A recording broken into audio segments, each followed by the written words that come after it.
Le Rwanda a 13 millions d'habitants, presque la population de Kinshasa. Comment ça se fait qu'un pays de 13 millions d'habitants n'arrête pas de poser des problèmes à un pays de 92 millions d'habitants? Lorsqu'on compte en termes les 30 armées les plus puissantes d'Afrique, par d'effectifs, la puissance militaire, la RDC est classée 11e, l'Ouganda 15e. Parmi les 30 premiers, le Rwanda n'apparaît même pas. Pourquoi ça ne marche pas, particulièrement dans les domaines sécuritaires? En 1959, pour aller vite, des troubles, on appelle ça la révolution par les Hutus, ou la révolution Hutu. Les Hutus décident de mettre fin à la domination des Tutsis, parce qu'il y avait un royaume avec un Mwami. Mwami en français, c'est tout simplement, ça veut dire roi, c'est du Swahili. Les Mwami, qui étaient Tutsis, et ce que chez nous on appelait les évolués à l'époque coloniale. Les gens qui ont étudié, qui savent se comporter comme des blancs. On leur donnait les cartes d'immatriculation. Ils aidaient les Belges à administrer les territoires. Kassabou était un évolué, Lumumba était un évolué, Joseph Iléo évolué. Mais au Rwanda, ce n'est pas le même système. Là-bas, les gens qui aidaient les Belges à gérer le pays étaient des Tutsis. Et en 1959, les Hutus décident de mettre fin à ces systèmes. Il va y avoir des massacres. Ils abolissent la royauté et ils font des massacres. La conséquence de ces massacres, 60 000 Rwandais Tutsis vont quitter le Rwanda pour venir s'installer au Congo. 60 000. On les appelle à l'Est les réfugiés de 59. Et d'autres Rwandais vont aller en Tanzanie, au Burundi et en Ouganda. Ceux qui sont allés se cacher en Ouganda, c'est entre autres un petit qui avait 2 ans à l'époque, il s'appelle Paul Kagame, James Kabarebe. C'est les réfugiés de 59 qui ne sont pas venus au Congo, qui sont allés en Ouganda. En 62, le Rwanda accède à son indépendance. Bon, on évolue. En 91, pour aller plus vite, les enfants des réfugiés rwandais qui sont en Ouganda décident de rentrer chez eux par la force. Ils vont créer une structure politique qu'ils appellent FPR, Front Patriotique Rwandais, avec une branche armée, Armée Patriotique Rwandaise. Et en 90, ils entrent, mais ils arrivent à 70 km de Kigali. Le président de Kigali, le président du Rwanda, Juvenal, le général Juvenal Habyarimana appelle Maréchal Mobutu au secours. Il dit: Maréchal, si vous ne faites rien, c'est fini pour moi. Le maréchal Mobutu va envoyer le général Mayele et les éléments de la DSP et le SARM. SARM qui est devenu aujourd'hui des MIAP. Bon, c'est le service de renseignement, service d'action et de renseignement militaire, SARM. Ils vont aller là-bas, ils vont repousser les Kagame et les autres. Info 243 au cœur de l'actualité. Distinguées personnalités, les vaillants représentants des différentes couches sociales, au nom de l'organisation, l'honorable Thomas Louaka, nous vous souhaitons la bienvenue dans ce beau cadre du Showbuzz, où nous allons vivre ce jour la deuxième partie de la conférence publique liée effectivement à l'histoire qui lie la République démocratique du Congo à la République du Rwanda. Et l'orateur du jour est une personnalité qui s'est consacrée à connaître les vraies raisons effectivement de ces conflits qui lient la République démocratique du Congo de manière assez perpétuelle au Rwanda depuis la Deuxième République. Et l'honorable Thomas Louaka, pour ceux qui viennent d'arriver, est déjà là. En ce moment, les nouvelles ne sont pas bonnes. concernant justement nos forces armées de la République démocratique du Congo qui font face à une rébellion dénommée M23, laquelle rébellion est soutenue par la République du Rwanda. Et cela a été dit par plusieurs autorités, aussi bien militaires que politiques.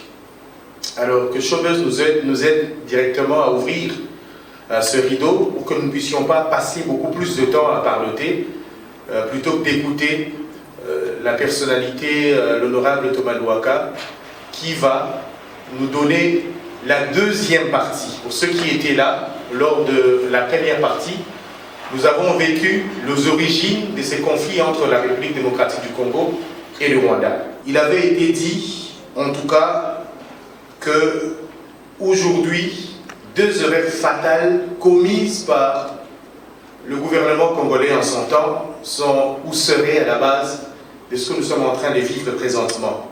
C'est-à-dire, lors du génocide, nous avons accueilli nos frères rwandais et le gouvernement zaïrois, vous le savez tous, n'a pas désarmé les réfugiés qui sont entrés ici sur notre territoire. Et en deuxième lieu, le gouvernement zaïrois n'a pas su envoyer ces réfugiés loin de la zone frontalière entre la République démocratique du Congo et le Rwanda. Et l'honorable Louaka avait expliqué les origines de ce que nous avons pu appeler les transplantés. Lors de la colonisation, les Belges ont dû prendre certains Rwandais pour les installer particulièrement sur notre territoire, globalement dans le territoire de Massissi. Plusieurs Hutus et quelques Tutsis ont été cités. En tout cas, c'était un bel exercice que vous pourrez revoir sur YouTube. Et présentement, quand je suis en train de parler, ceux qui sont affiliés ou qui sont directement liés à la page Facebook de l'honorable Louaka sont en train de suivre en direct. C'est que nous allons manger comme nourriture scientifique ce jour. Alors, sans trop parler, respectueusement, très respectueusement, j'invite l'honorable Thomas Louaka à venir sur cette estrade, c'est Lutrin, afin de nous donner la deuxième partie des origines de ces conflits entre la République démocratique du Congo et le Rwanda sous vos applaudissements.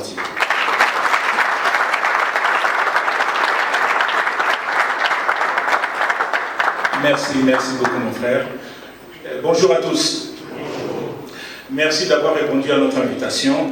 Nous allons pouvoir échanger à peu près pendant 1 heure et puis on prendra une demi-heure pour les échanges, questions-réponses ou les contributions. La première des choses que je voudrais dire, comment expliquer que l'animal, l'un des animaux les plus faibles de la création, soit devenu aujourd'hui au sommet de la chaîne alimentaire. Je vais parler de l'homme. L'homme est un être très fragile par rapport au léopard, par rapport au lion, par rapport au gorille. Il n'est pas fort, il est faible, il n'a pas de carapace pour le protéger. Comment ça se fait que cet être faible soit devenu aujourd'hui le chef de la nature?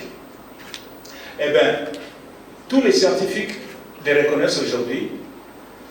L'homme avait un atout que les autres n'avaient pas, c'est le volume de son cerveau. L'homme a un cerveau proportionnellement à sa taille, un cerveau qui est gros par rapport à sa taille. Aujourd'hui, nous faisons actuellement à peu près entre 1200 cm3 et 1500 cm3, c'est le volume de notre cerveau. Et ce cerveau volumineux lui a servi à quoi? À se poser des questions, à réfléchir, à trouver des solutions. Ce n'est pas la force physique qui l'a amené à dominer les gorilles. Ce n'est pas sa force physique qui l'a amené à dompter les lions. C'est son intelligence. La différence entre l'homme et les animaux, c'est l'intelligence. Mais pourquoi je vous parle de ça? Parce qu'on a vu les sociétés développées aujourd'hui, les sociétés qui sont plus évoluées que la nôtre, ont une grande capacité à se poser des questions pour chercher des réponses. Malheureusement, dans notre pays, on a l'impression que cet exercice de réflexion est devenu rédhibitoire. Ça n'intéresse plus les gens. Le résultat est là. Aujourd'hui, nous sommes la risée du monde. Voilà quelques questions que je vais vous poser. Aujourd'hui, la RDC a les estimations 2022 La RDC a 82 millions d'habitants. 82 millions d'habitants. Le Rwanda a 13 millions d'habitants. Presque la population de Kinshasa. Comment ça se fait qu'un pays de 13 millions d'habitants n'arrête pas de poser des problèmes à un pays de 92 millions d'habitants? Comment ça se fait? Deuxième exemple. En termes de taille de l'armée, des effectifs de l'armée, la RDC a la 6e armée en Afrique, avec 151 000 hommes. La première armée, c'est l'armée égyptienne qui a 500 000 hommes. La RDC a 151 000 hommes. Le Rwanda a 33 000 hommes. Comment ça se fait qu'une armée de 151 000 hommes n'arrive pas à dissuader une armée de 33 000 hommes? Troisième paramètre.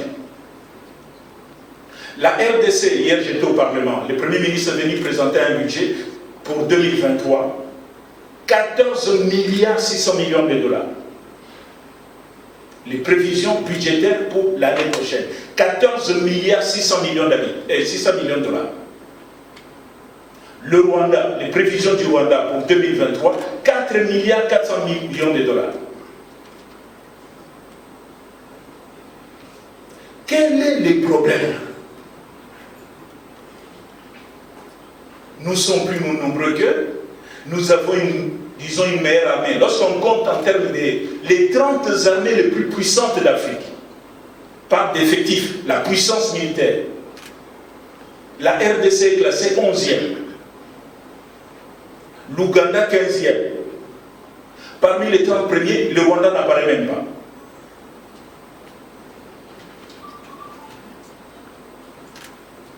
Quel est le problème? Nous pensons que la meilleure démarche, c'est ce que font les médecins. Lorsque vous allez voir votre médecin, il vous pose des questions sur votre passé pour avoir un bon diagnostic. Pour faire un bon diagnostic, il a besoin de connaître votre passé. On vous pose régulièrement la question, y a-t-il quelqu'un qui souffrait du diabète dans votre famille? Dans votre famille, quand vous étiez enfant, vous avez souffert de... Pourquoi on vous pose ces questions? Parce que certaines maladies sont liées à votre passé. Il y a des maladies génétiques, il y a des maladies que vous avez eues dans votre enfance qui ont des répercussions à l'âge adulte. Les médecins doivent connaître votre passé pour bien cerner de quoi vous souffrez. Eh bien, c'est cet exercice que nous allons faire aujourd'hui. Pour poser un bon diagnostic sur la situation du Congo. Pourquoi ça ne marche pas, particulièrement dans les domaines sécuritaires. Pourquoi nous avons des problèmes avec l'un de nos 9 voisins, le Rwanda. Il faut absolument consulter le passé. Parce que certaines situations que nous sommes en train de vivre aujourd'hui ne sont que les conséquences des faits passés. Et on ne peut pas les résoudre si on ne maîtrise pas ces passés. Voilà l'intérêt de cette conférence. Mon frère a expliqué tout à l'heure que c'est la deuxième partie. Peut-être parmi vous, il y a des gens qui n'ont pas assisté à cette première partie. Permettez-moi de résumer en quelques minutes seulement ce que nous avons dit. Comme ça, nous aurons tous le même niveau d'information et nous pourrons comprendre aisément la conférence d'aujourd'hui. Notre relation avec le Rwanda commence en 1885. 1885, la conférence de Berlin, les Européens ont des ambitions sur l'Afrique, des ambitions croisées. Ils disent certainement si on continue comme ça, on va finir par se battre. Nous sommes des gens civilisés, il faut qu'on parle. Et ils organisaient une conférence à Berlin sous le leadership du chancelier allemand Bismarck. Et là, ils ont adopté 3 principes en ce qui concerne le Congo. Nous sommes d'accord pour créer un État au Congo, mais à 3 conditions. La première condition, c'est la neutralité du Congo.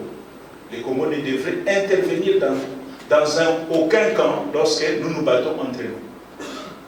Le Congo devrait rester neutre. Deuxième principe, la liberté de navigation sur le bassin, sur le fleuve Congo et ses affluents. La liberté de navigation. Troisième principe, la liberté du commerce. Tout pays qui voudrait aller faire des affaires au Congo est libre d'y accéder. Voilà les 3 principes qui ont été adoptés à la conférence de Berlin. Et le Congo est créé comme une colonie internationale. Une colonie, c'est quoi? C'est un pays qui dépend d'un autre pays. C'est ça la colonie. Congo-Brazzaville dépendait de la France. Le Togo dépendait de l'Allemagne. La RDC ne dépendait d'aucun autre pays. C'est pour ça qu'on l'a appelé État indépendant du Congo. EIC. État indépendant. Le Congo n'a pas de tutelle. Il n'y a pas un pays qui est au-dessus du Congo. Et on a donné cet État indépendant à un souverain belge, Léopold II. On lui a confié la gestion. Et en même temps, les Occidentaux se répartissent. Les 14 pays qui ont participé se répartissent. Je vous ai dit, la France prend le Congo-Brazza par exemple, la Centrafrique, le Gabon. L'Allemagne prend la Namibie, le Togo, le Cameroun, le Rwanda, le Burundi et ce qui est devenu aujourd'hui la Tanzanie. Ce sont des colonies allemandes. Voilà comment l'histoire commence. En 1910, 1908, les Congo devient Congo belge. Congo devient maintenant une colonie normale parce qu'on dépend maintenant d'un pays. On arrache l'affaire pour mauvaise gestion à Léopold II, on donne ça à la Belgique. C'est comme ça qu'en 1908, nous devenons Congo belge. En 1910, les Belges et les Allemands vont signer des accords pour modifier les frontières de l'Est du Congo. Les accords existent. Et lorsque la frontière va bouger, un général allemand, Paul Vorbeck, qui est le commandant des troupes allemandes à l'Est, va décider d'entrer au Congo pour aller reconquérir les mines d'or à Ituri. 1916. Le général allemand traverse, il veut se servir. La force publique va réagir et le repousser. La force publique, c'est l'armée coloniale, mais c'est l'armée des Congolais avec les commandants belges. On va les repousser. Et le commandant en chef de la force publique à l'époque va décider de poursuivre les Allemands dans leur colonie. Voilà comment en 1916, les troupes congolaises, 15 000 militaires congolais, vont traverser la frontière pour entrer au Rwanda. Au mois de juin 1916, Kigali tombe, juillet, Bujumbura tombe. Au mois de juillet, la totalité du Rwanda et du Burundi sont sous le contrôle de la force publique, c'est-à-dire des militaires congolais. Et nos grands-parents vont continuer en Tanzanie et ils vont se battre contre l'armée. Ils vont se battre et battre l'armée allemande dans 3 batailles importantes. C'est la bataille de Tabora, Dodoma, Mayenge. C'est les noms de certaines avenues au Congo.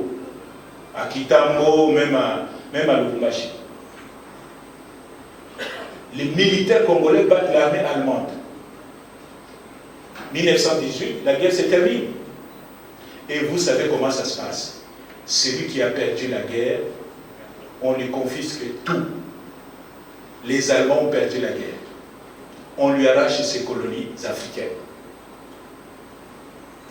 La Namibie, on donne ça à l'Afrique du Sud. Les Togo, les Cameroun, on partage moitié-moitié à la France et à l'Angleterre. La Tanzanie, on donne à l'Angleterre. Puisque les Congolais aussi ont contribué à cette victoire des Alliés, on va donner les Rwanda et les Urundi. À l'époque, on appelait Rwanda Urundi. On va donner ça à la Belgique. En 1923, la Société des Nations, un peu les Nations Unies de l'époque, va officialiser ces décisions des vainqueurs en donnant un mandat à la Belgique sur le Rwanda-Urundi. 1925, la Belgique, pour faciliter l'administration de ses colonies, va fusionner les territoires du Rwanda-Urundi au Congo. C'est ainsi que les Rwanda-Urundi deviendront la 7e province du Congo.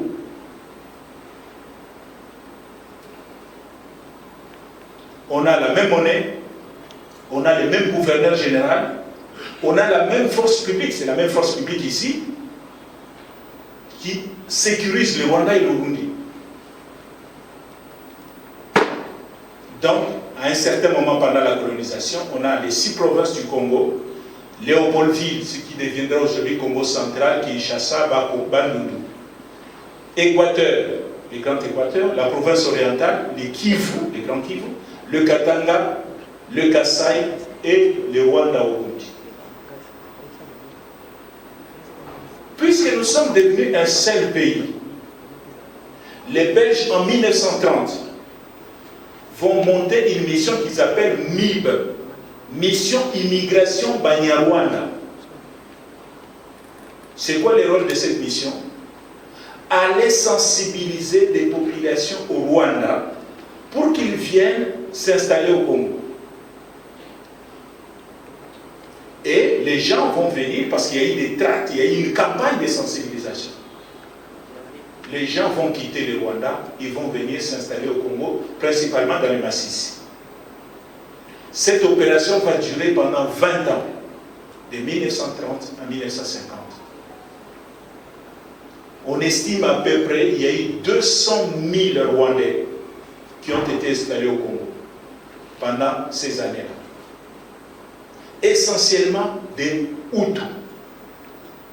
Il y avait quelques Tutsis, mais essentiellement des Hutus, qui sont actuellement installés dans les territoires des Massissi. À l'est, on les appelle les transplantés. En 1959, pour aller vite, des troubles, on appelle ça la révolution parmi Hutus, ou la révolution Hutu. Les Hutus décident de mettre fin à la domination des Tutsis, parce qu'il y avait un royaume avec un Mwami. Mwami en français, c'est tout simplement, ça veut dire roi, c'est du Swahili. Les Mwami, qui étaient Tutsis, et ce que chez nous on appelait les évolués à l'époque coloniale. Les gens qui ont étudié, qui savent se comporter comme des blancs.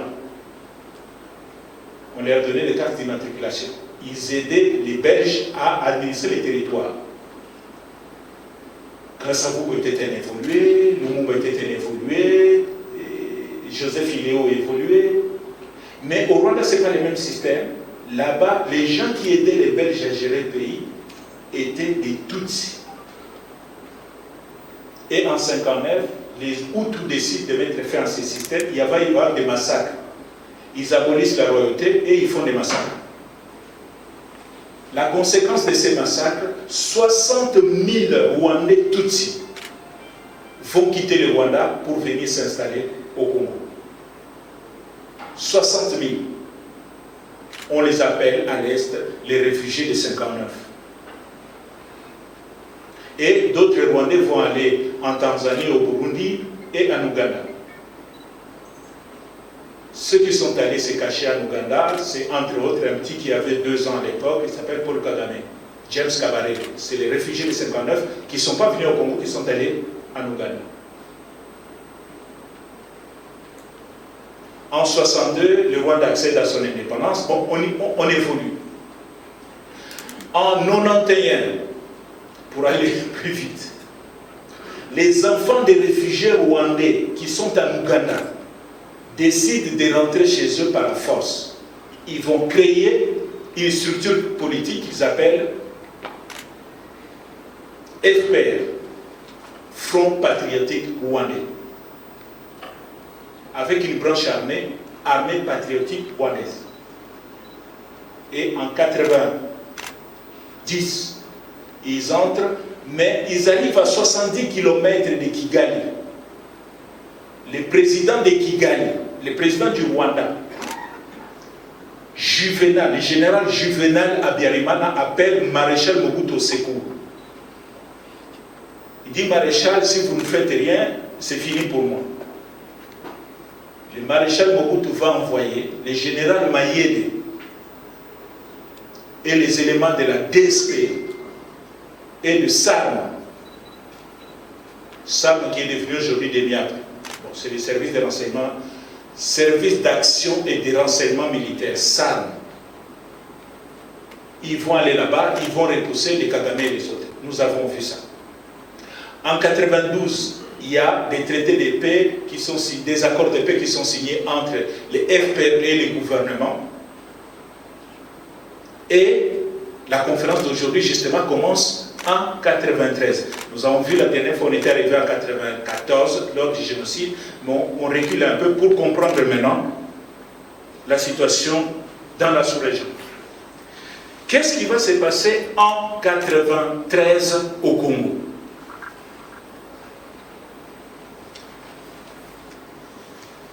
Je dois me retrouver dans mes papiers.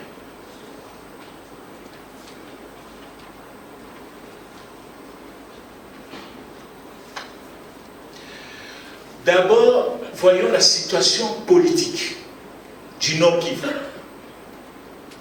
Le Nord Kivu a 6 territoires. Avant même ça, en 88, les maréchals Mobutu décident de faire un redécoupage des provinces. On considère que les provinces sont énormes, il faut les découper. Mais les maréchals considèrent qu'on ne peut pas y aller brutalement. Il faut qu'on commence par une expérience. Et cette expérience, Kitima propose que cela commence avec les Kivu, la province du Kivu. Donc en 1988, la province du Kivu est divisée en 3 provinces. Les 3 anciens districts du Kivu deviennent des provinces. C'est le Nord Kivu, le Sud Kivu et le Maniema.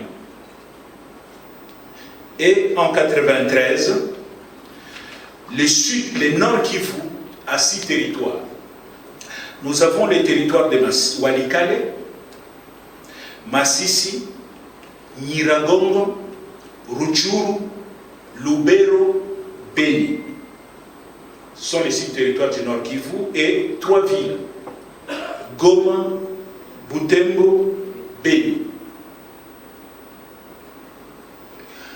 Pour juste avoir une idée de la dimension de l'espace, le Nord Kivu fait 59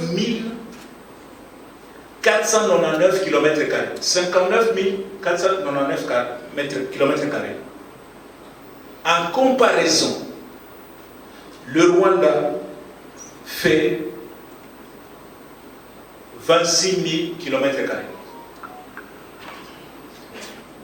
Donc, le Nord Kivu en lui-même, c'est déjà 2 fois la taille du Rwanda.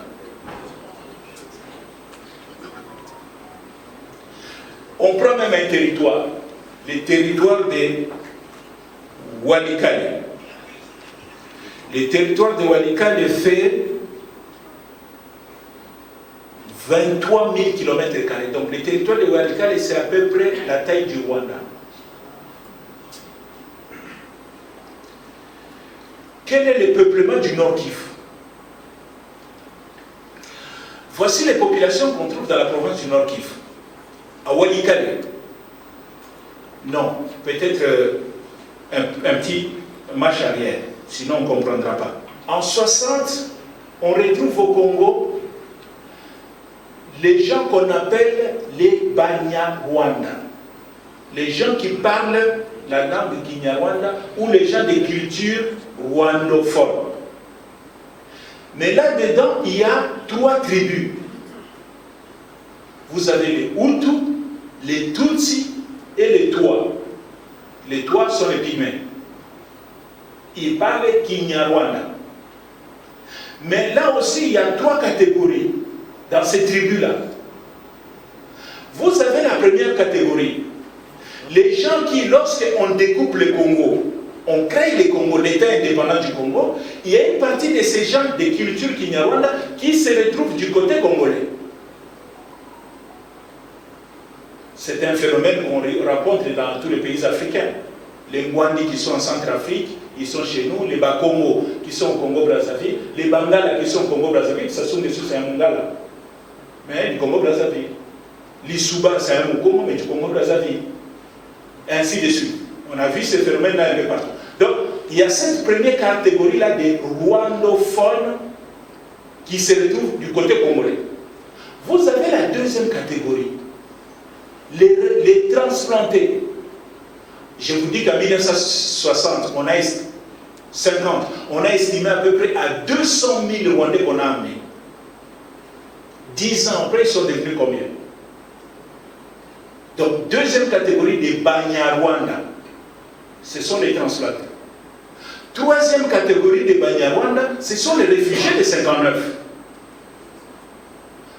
Donc, ces gens-là habitent à l'est.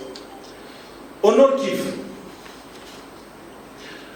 vous avez dans les territoires des Walikale, les Tembo, les Kumu, les Nyanga, les Mbuti, Mbuti c'est toujours les Pygmées, les Hunde de Walikale, hein, qu'on appelle les Hunde de Walikale, le Rega, qu'on appelle les Canons, les Kusu, ça c'est Walikale. Masisi, les Baounde, les Tutsi, les Hutu, les Mbote, les Tembo, Nyiragongo, Kumu, Hutu, Tutsi, Rutshuru, Hutu, Tutsi, Nande, Hunde, Twa. Twa c'est les Pygmées. Lubero, à Lubero là-bas ce sont les Nandais. À Beni, les Nandais. Mais en 1993 va commencer ce que les historiens appellent la première guerre du Kivu. C'est quoi cette guerre?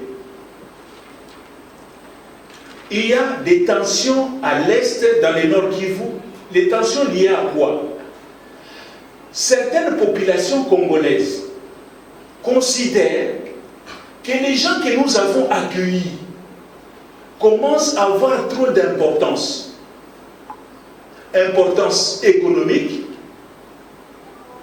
importance politique et dans d'autres activités. Maintenant, là, on est en plein, après la conférence nationale, on va aller vers les élections. Alors, certaines populations disent, mais ces gens que nous avons accueillis, par exemple les transplantés, tout le monde sait qu'ils sont venus. Mais maintenant, si on les autorise à voter comme des Congolais, ils deviennent plus nombreux que les autochtones de Masisi. Donc, certains jeunes de Walikale, de Masisi, ils disent on ne peut pas accepter ça. C'est ainsi que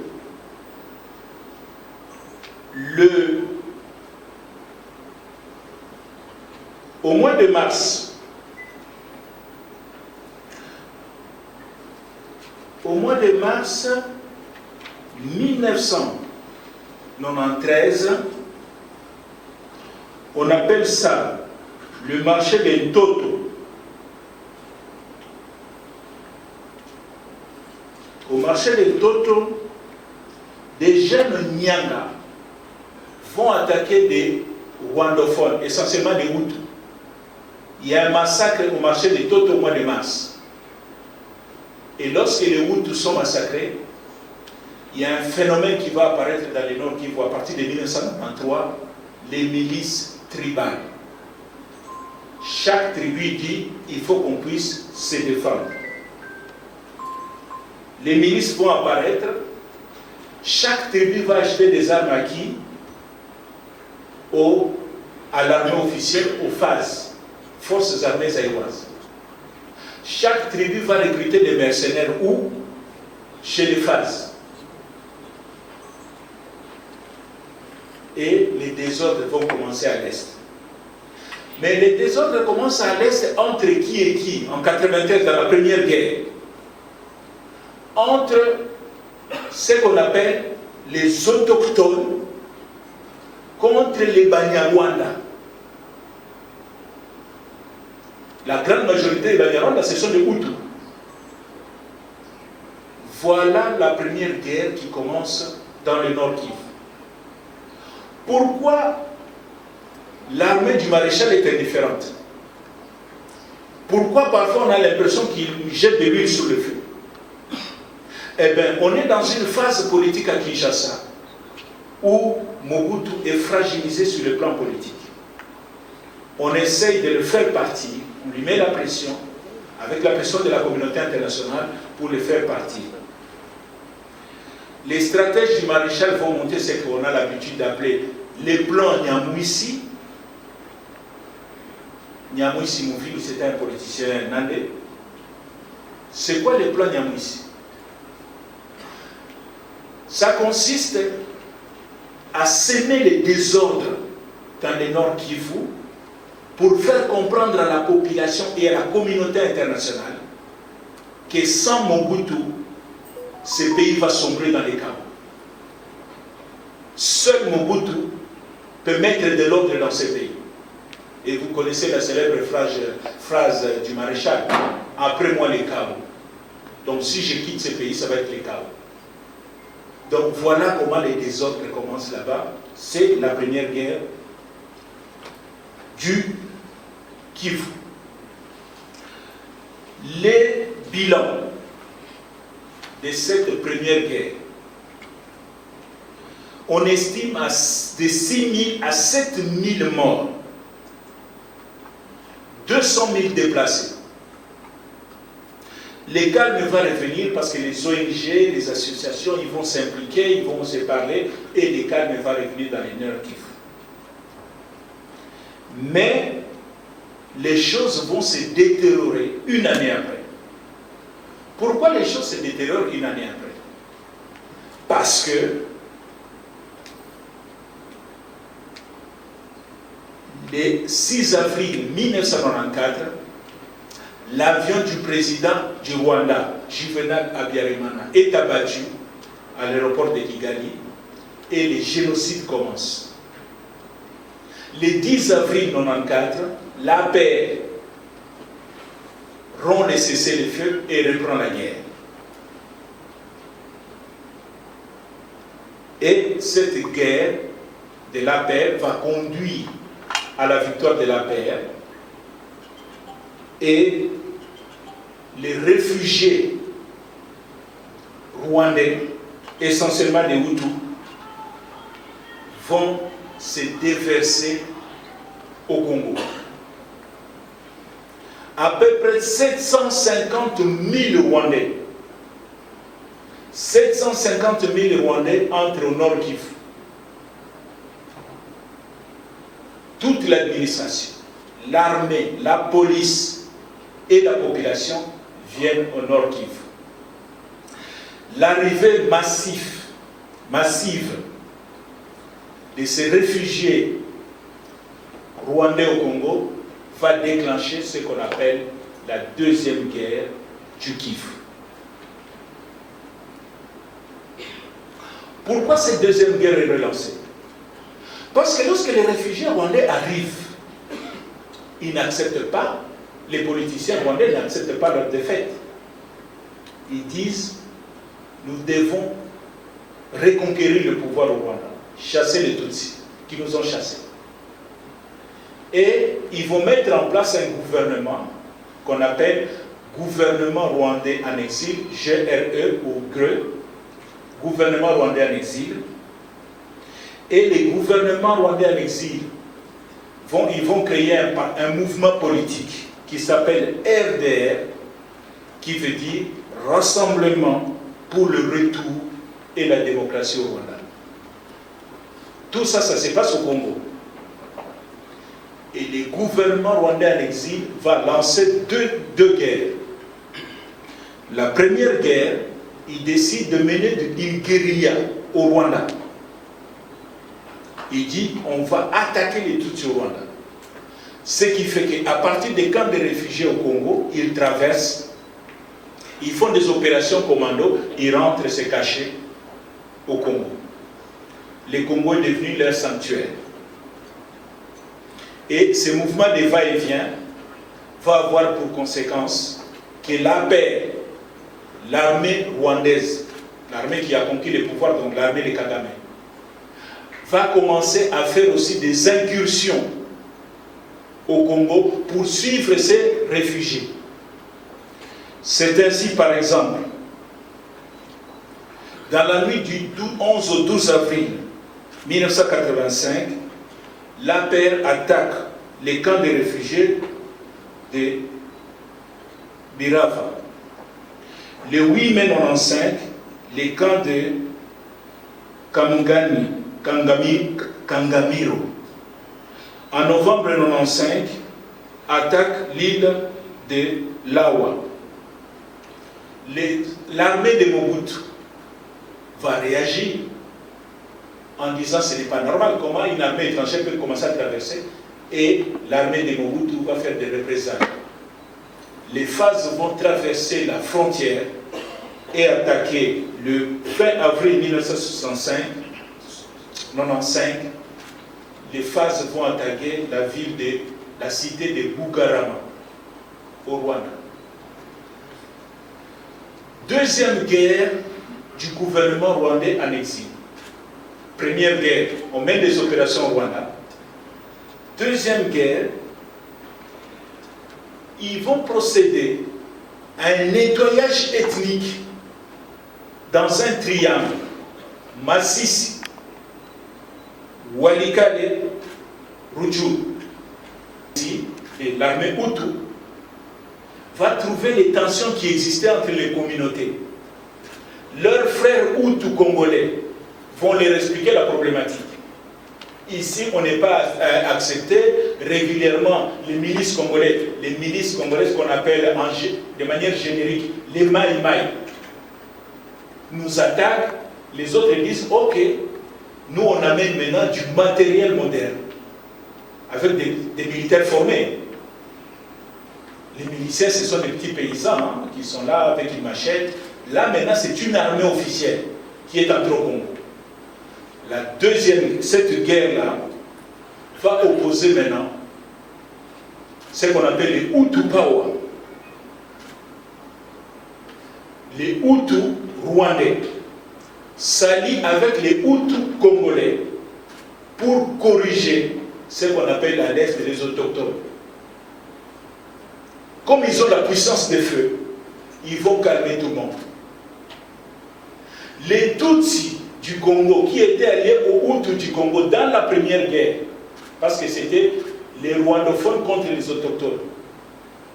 L'arrivée massive des réfugiés Hutus rwandais va envenimer la situation. Il dit, mais comment vous pouvez collaborer avec ces gens-là? Ce sont des serpents, entre guillemets. On ne peut pas être frères avec eux. Ils nous viennent de nous chasser du Rwanda. Les Hutus congolais, les Tutsis congolais vont se sentir en insécurité, ils vont venir se réfugier à Goma. Donc, la deuxième guerre du Kivu, vous avez des blocs. Le premier bloc, c'est le bloc Hutu. Là-dedans, vous avez les Banyarwanda, dans une association qu'on appelle les Magrivi. Les Banyarwanda, les Hutus. Hein. Et puis, vous avez les bandes des Hutus, les militaires, les Interahamwe, qui ne veulent pas rester dans les camps des réfugiés, qui sont allés prêter main forte dans les territoires de Masisi, Walikale, à leurs frères congolais. Ça, c'est le bloc Hutu. Vous avez les milices autochtones, les Hunde, les Tembo, les Nande, qu'on appelle de manière générique, je l'ai dit, les Mai Mai. Et quatrième groupe, c'est quatrième groupe armé dans la région, c'est les FAZ, Forces armées zaïroises, qui sont là, qui tolèrent les exactions des miliciens Hutus venus du Rwanda. Ce qu'il faut savoir aussi, on est en train de parler de l'histoire de notre pays, on doit en parler en toute responsabilité. Les armes, certaines armes que les réfugiés rwandais ont amenées du Rwanda, les officiers FAZ récupéraient ces armes, allaient les vendre en Angola chez sa fille. Et comment ils copent? Esprit à cop. Conséquence de cette deuxième guerre du Kivu, en Massissi en particulièrement, ça va être l'enfer, les vols, pillages, massacres, représailles. Le bilan de cette deuxième guerre du Kivu, on estime à 30 000 morts en moins de 2 ans, 250 000 réfugiés.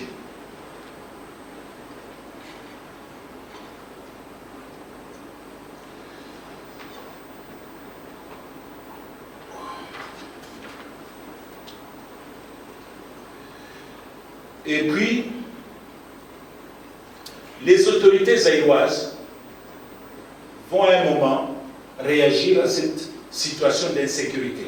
Il dit, ce n'est pas normal, on est dans notre pays, il faut quand même qu'on fasse quelque chose. C'est ainsi que, fin août 1995, il y a tentative d'expulser 3500 réfugiés rwandais. Les Zaïre tentent, il dit, les plus extrémistes là. Il faut pas sortir par là-bas. Menace de fermeture des principaux camps janvier 1996. Puisque les désordres viennent des camps de réfugiés, Mobutu menace de les fermer en janvier 1996. Le général Elouki, chef d'état-major général des FAZ, va lancer en 1996 2 opérations contre les extrémistes Hutus et certains miliciens congolais. La première opération qui se passe au mois de février 1996, qu'on appelle opération Kimia. La deuxième opération au mois d'avril 1996, c'est l'opération Mbata. Les 2 opérations n'ont pas apporté beaucoup de solutions.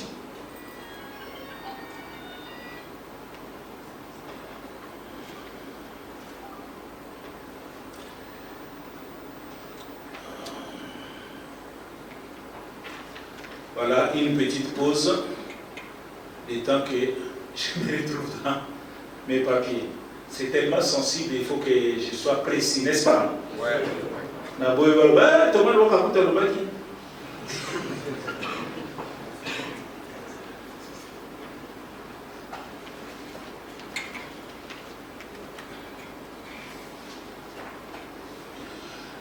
a vu la première guerre, la deuxième guerre se passe au nord Kivu. Quelle est maintenant la situation au sud Kivu? Le sud Kivu en 1996 jusqu'en 1994, le sud Kivu est en accalmie. Il n'y a vraiment pas beaucoup de problèmes au sud Kivu. C'est le nord Kivu qui bouillonne avec les 2 guerres. Les populations du sud Kivu, on a des Bashi. Bashi, c'est la tribu des pacificateurs. Hein? Vital Kamel. Et le président du Sénat, Bahati Lukwebo, ce sont les Bashi. Donc, les Bashi sont là. Les Rega, les Bembe, les Fulero, les Avu, les Tembo, les Nindu. On est en 94. Hein? Les Bavira, les Banyamulenge, les Barundi. Ah, les Barundi. Il y a, on a vu au nord Kivu, nous avons les Banyarwanda.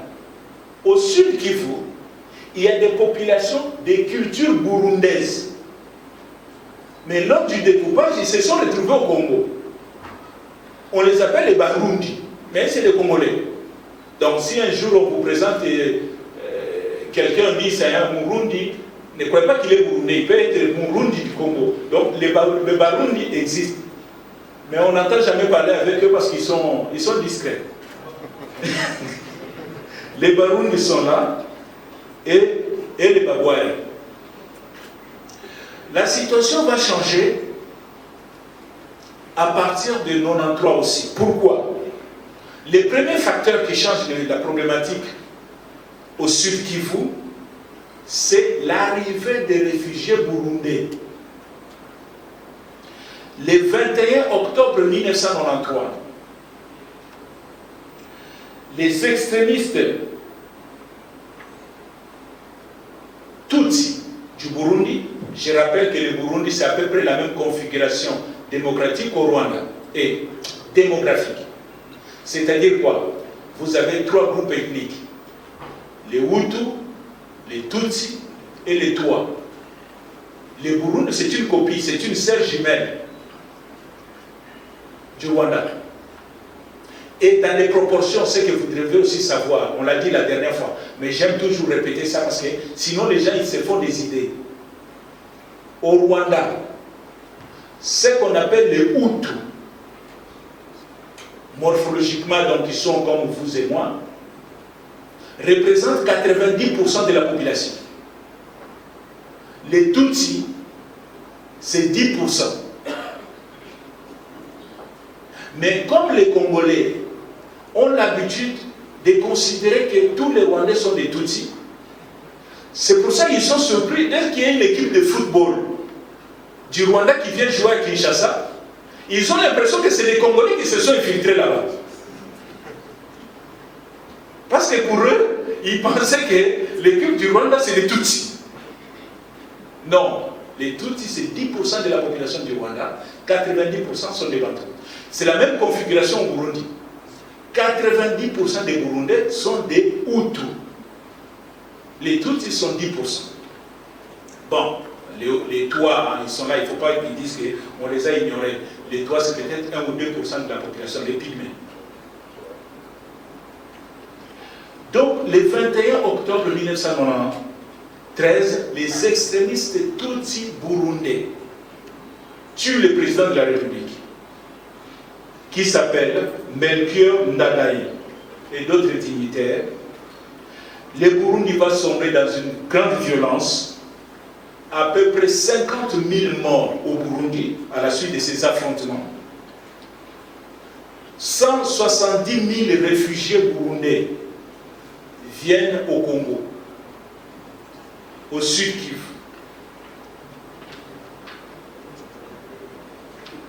Deuxième facteur, on a vu 170 000 réfugiés burundais viennent au Congo.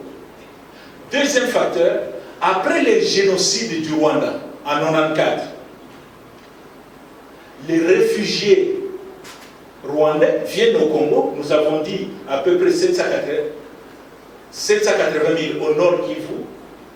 Au sud Kivu, 350 000 réfugiés rwandais entre le sud Kivu. Ce qui va faire que les réfugiés burundais arrivent, les réfugiés rwandais arrivent au sud Kivu, la problématique sécuritaire change. Et on a un phénomène d'apparition des groupes armés. Ils avaient leur jeunesse qui partit. En Kinyarwanda, on les appelait ceux qui travaillent ensemble. Ceux qui travaillent ensemble, en Kinyarwanda, ça se dit Interamwe. Donc voilà, ce sont ces jeunes-là, beaucoup qui ont participé au génocide.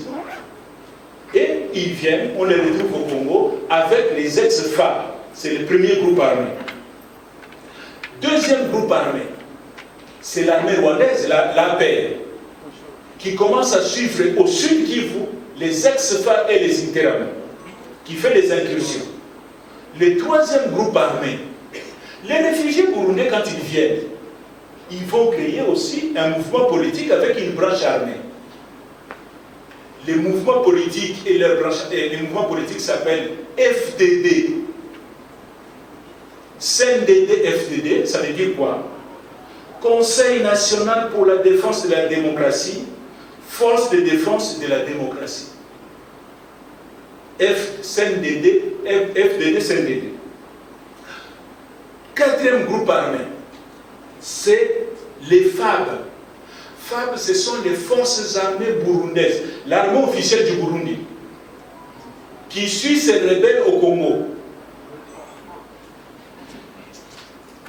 Hein? Donc vous avez les ex-FAB, l'armée du Rwanda, les rebelles burundais, et vous avez l'armée burundaise, et les milices tribales. Tu ajoutes maintenant les milices tribales autochtones,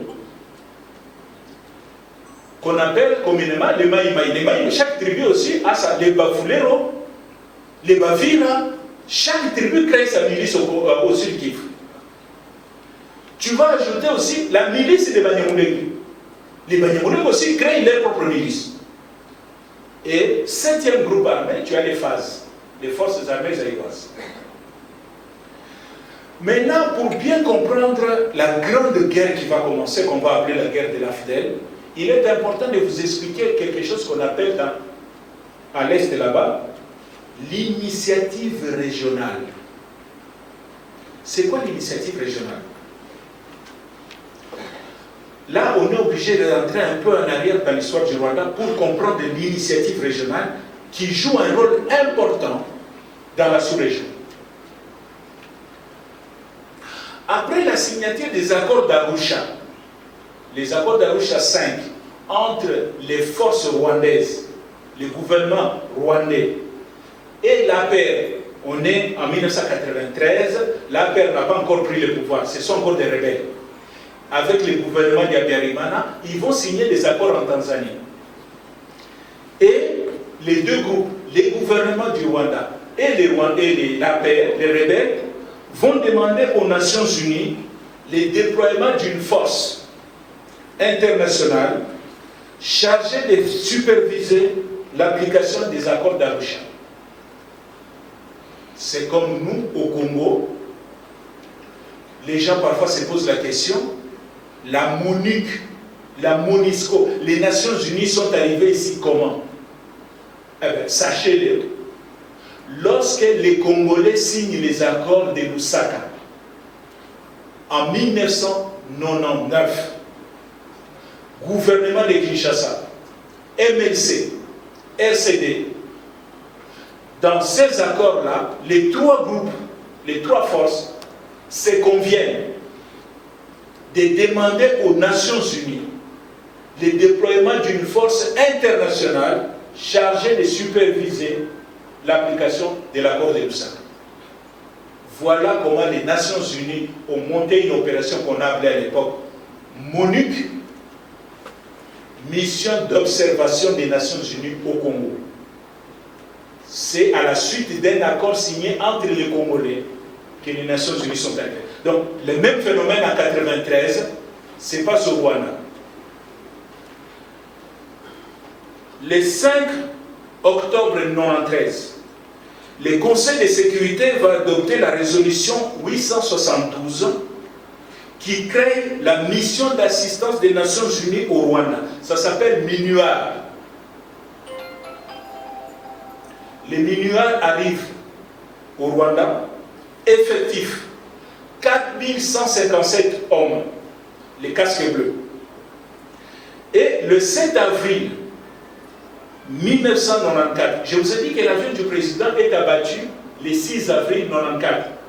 Le lendemain de la mort du président Habyarimana, la première ministre du Rwanda est gardée par 10 casques bleus belges.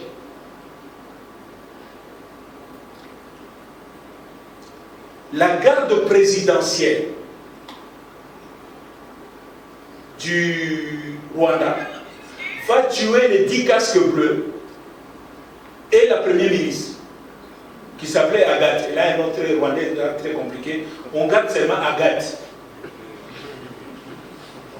Oui, parce qu'elle s'appelle Uwilingi Imana. Donc, Maman Agathe est tuée avec ses 10 casques bleus belges. Le le 7 avril, le 14 avril 94, qu'est-ce que fait la Belgique?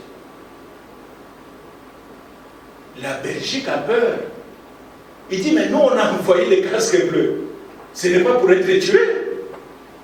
On les a envoyés là-bas, les soldats de la paix et tout. On commence à tuer nos militaires. Les Belges ont peur. Ils vont retirer leur contingent de la MINUA. Et comme c'est la Belgique qui avait envoyé le plus d'hommes, la MINUA est affaiblie. Lorsque les effectifs de la MINUA sont revus à la baisse, les Belges partent.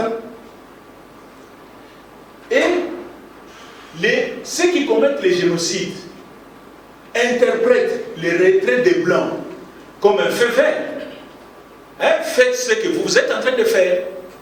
Donc le massacre va s'amplifier, les génocides vont s'amplifier. Ça ne s'arrête pas là. Le secrétaire général des Nations Unies, il fait adopter la résolution 912 le 21 avril 1994. Cette résolution dit quoi? Les effectifs de la MINUA, les peu qui sont restés là, on les revoit encore à la baisse. Les Nations Unies dégagent leurs hommes pour laisser seulement 270 casques bleus au Rwanda. Donc au moment où la population a besoin de sécurité, c'est au moment où les casques bleus se retirent. Donc les choses continuent à se dégénérer, ce qui fait que les génocides du Rwanda, c'est à peu près 800 000 Tutsis, essentiellement des Tutsis, qui ont été tués, mais il y avait aussi des Hutus modérés qui ont été massacrés. Vous voyez la responsabilité des Nations Unies. Au moment où les choses se passent, au lieu de renforcer, vous vous retirez. Ces problèmes de conscience hantent jusqu'aujourd'hui les membres des Nations Unies vis-à-vis du Rwanda. Vous devez avoir ça à l'esprit. Lorsqu'on parle Congo-Rwanda aux Nations Unies, ils ont toujours ce sentiment de culpabilité en tête. Donc leur jugement dans nos relations avec le Rwanda, souvent n'est pas objectif. On continue. Le 17 mai 1994, ils vont se réveiller. On leur dit, mais c'est quoi ce comportement? On est en train de tuer les gens. Au lieu de renforcer, vous diminuez encore les effectifs. Ce jour-là, le 17 mai, ils vont décider, par la résolution 918, de renforcer les effectifs. Mais vous savez, les effectifs des Nations Unies, pour les renforcer, il faut mobiliser. Les Nations Unies n'ont pas une armée qui attend quelque part. Ce sont des pays contributeurs, comme on dit. Ça prend du temps. La France va se proposer. Les Français disent, puisque la mobilisation des troupes supplémentaires prendra du temps, est-ce que vous m'autorisez, moi, la France, d'intervenir rapidement? Le Conseil de sécurité va adopter la résolution 929, le 21 juin 1994, qui donne le feu vert à la France. Et la France va monter ce qu'on appelle l'opération turquoise. Et les Français vont intervenir au Rwanda. Mais la force turquoise est basée à Goma. Cette force va intervenir pour les Français. C'est pour mettre un terme au génocide. Pour Kagame et ses hommes, l'armée française est venue pour protéger les génocidaires. Voilà les débats qui ont toujours entre France et Kigali. Et aussi, dans ces rapports-là, la France se comporte parfois comme quelqu'un qui a un sentiment de culpabilité. Sinon, parfois, on ne comprend pas les déclarations, les attitudes des autorités rwandaises que la France accepte.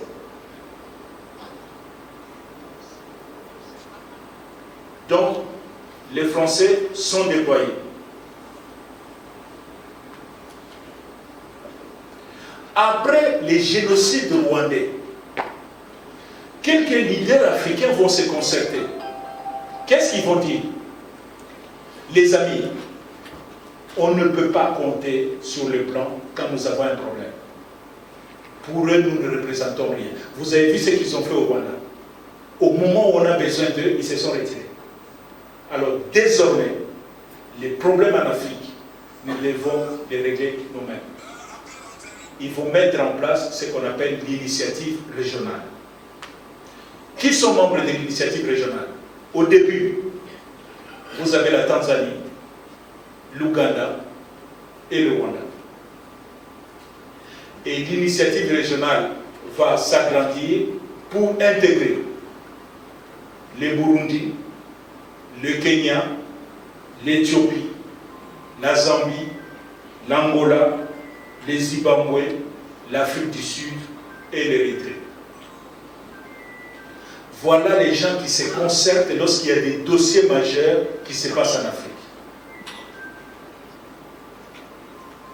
Voilà les gens qu'il faut convaincre que le Congo n'a aucune intention de commettre un nouveau génocide au Congo. Tant qu'on n'aura pas convaincu ces gens-ci, les membres de l'initiative régionale, ils continuent à appuyer les Rwandais. Et leur discours, ces pays-là, ont un lobby très fort dans le monde. Tant qu'on ne comprendra pas ça, et comment ça se passe pour parler actualité? Il suffit que les autorités rwandaises récupèrent une déclaration, nous verrons les conséquences d'une simple déclaration, d'une autorité quelconque. Et ils vont partager ça à l'initiative régionale. Voilà ce qui se prépare au Congo. Les Congolais veulent commettre un nouveau génocide contre les Tutsis congolais. Ils se concertent et disent on ne peut pas accepter cela. Parce que Kagame a apporté les preuves. Un irresponsable qui passe à la télé, qui dit n'importe quoi, il récupère ça. Et ils ont le soutien. Et vous ne comprenez pas les diplomates américains qui étaient venus ici.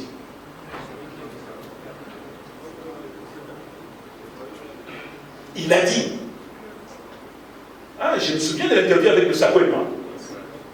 Oui, est-ce que vous allez condamner? Il dit oui, nous allons examiner cela, mais il faudrait aussi que vous arrêtez d'appuyer les miliciens, les FDLR. Quel est l'intérêt le président Tshisekedi d'appuyer les FDLR? Je ne sais pas s'il les connaît même. Mais c'est un discours qui passe. L'Américain, il y a des gens qui lui ont dit ça. Que les Congolais soutiennent les génocidaires, donc il faut soutenir le Rwanda. Sinon, ils seront encore massacrés. L'initiative régionale, tant que nos diplomates n'ont pas compris cela, on est encore dans beaucoup de difficultés. On continue dans notre passé, tout est dans notre actualité. Voilà.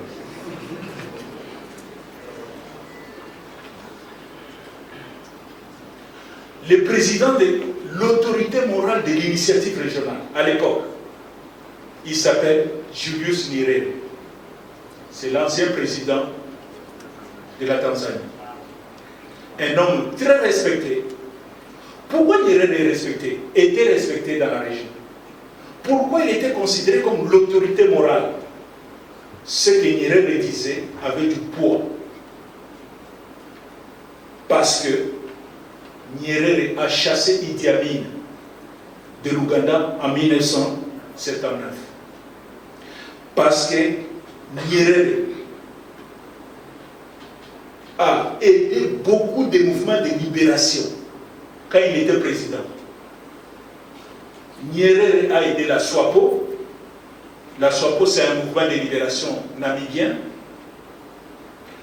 L'ANC de Mandela. Personnellement, je connais certains généraux sud-africains avec qui j'ai travaillé, qui parlent couramment Swahili. Parce qu'ils ont été formés en Tanzanie. Les MPLA, des cadres de l'MPLA ont été formés en Tanzanie. La ZANU de Mugabe, Zimbabwe, les Frelimo, Mozambique. Donc tous ces gens-là avaient de la déférence pour Nyerere. Aujourd'hui, il faut chercher qui est le boss, l'autorité morale de l'initiative régionale. C'est avec lui qu'il faut parler. Ce sont ces gens-là qu'il faut convaincre. Si vous voulez que les Américains changent de position. Si vous voulez que les Français changent de position. Si vous voulez même que l'Angola change de position, il faut parler avec les membres de l'initiative régionale.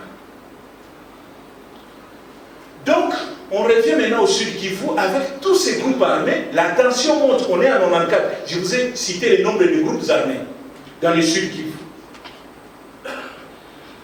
Mais au mois d'août 1996, la tension monte à la suite du retour des combattants Banyamulenge, anciens de l'APR. Ce que je n'ai pas dit peut-être tout à l'heure, pendant la guerre de l'APR, 92, 93, 94, il y a eu un recrutement au Congo. Et quelqu'un m'a dit, il n'y a pas très longtemps, quelqu'un qui avait une position d'influence à l'époque, il m'a avoué quelque chose que moi je ne savais pas. Le maréchal Mobutu a soutenu la paix. Alors qu'il était en bon terme avec Abiyarimana. Les jeunes gens étaient recrutés au Nord Kivu. Tous les vendredis, ils partaient du Nord Kivu en camion en passant par Bunagana pour aller être formés au Rwanda. En 1996, ces jeunes-là, ce sont qui ont combattu, les Congolais qui ont combattu dans l'armée rwandaise, ils commencent à revenir. Donc, je disais, les Banyamulenge, anciens de la paix, reviennent avec armes et munitions. L'archevêque de Bukavu, Monseigneur Christophe Mundiirwa, va tirer l'attention des autorités congolaises en disant ceci: il y a des hommes armés venant donner ce doux qui sont en train de s'installer au Sud Kivu. Deuxième élément de la déclaration de Monseigneur. Monseigneur Christophe va dénoncer les exactions des phases de l'armée nationale, l'armée de Mobutu, contre la population et les ventes d'armes. Notre propre armée est en train de vendre des armes aux milices. Le 7 octobre 1996, le vice-gouverneur du Sud Kivu, il s'appelle Lwabanji. Lwabanji Ngabo va lancer un ultimatum au Banyamulenge. Je vous parlais tout à l'heure des déclarations. Il faut faire attention aux déclarations. Voici la déclaration. Le 7 octobre, les Banyamulenge sont des infiltrés, la 5e colonne, sont des infiltrés de l'armée rwandaise. 2. Je vous donne 8 jours à tous les Banyamulenge de quitter le Congo et d'aller au Rwanda, chez vous, et de ne plus revenir. 3. J'ouvrirai un corridor humanitaire, un petit couloir, pour vous laisser passer. Après 8 jours, je vais lancer l'opération de nettoyage dans les hauts plateaux. Bon, honnêtement, j'ai vu le vice-gouverneur quelques années plus tard. J'ai parlé avec lui, il a dit qu'on a dénaturé mes propos. Mais en tout cas, c'est ce qui a été relayé partout. Il dit non, je n'ai pas vraiment voulu dire ça. C'était tellement fort que le Premier ministre Kengo Wadondo va les suspendre. Mais le mal est fait. Il fait cette déclaration le 7 octobre 1997. Le 10 octobre, le président du Rwanda, à l'époque ce n'est pas Kagame, c'est Pasteur Bizimungu. Bizimungu va tenir un meeting à Tiangungu. Tiangungu, c'est vraiment la ville à côté de Bukavu, au Rwanda. Qu'est-ce que Bizimungu va dire?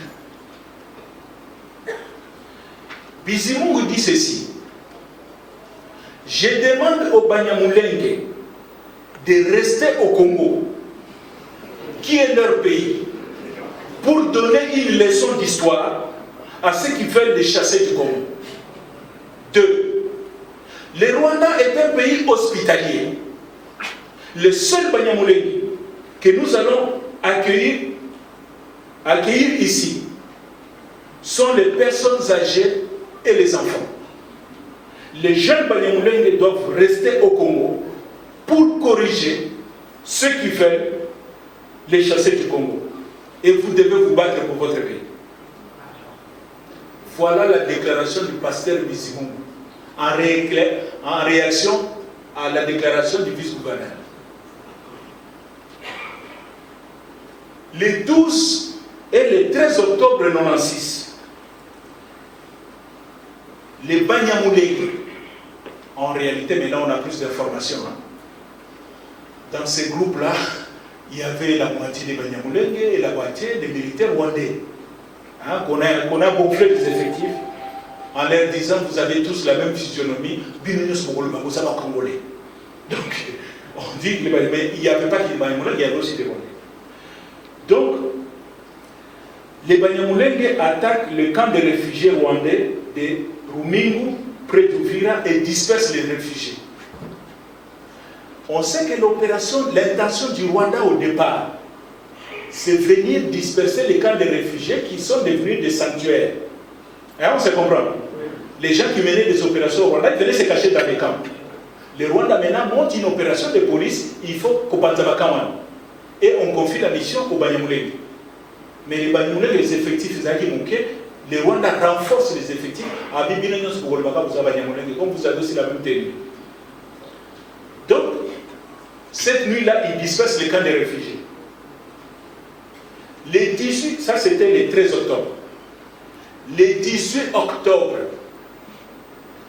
l'AFDEL est créée à Lemera. L'AFDEL, c'est quoi? C'est l'association des 4 mouvements. Vous avez le premier mouvement, le PRP de Laurent Désiré Kabila.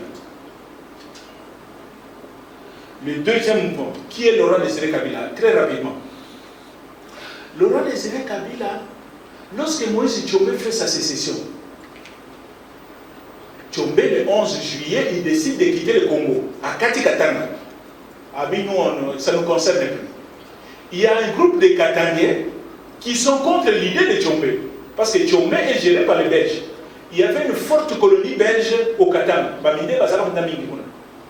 Ces blancs-là ne veulent pas partir. Ils demandent à Tchombe: écoute, tu découpes, comme ça on fait un pays. Et c'est comme ça que Tchombe dit que moi je quitte.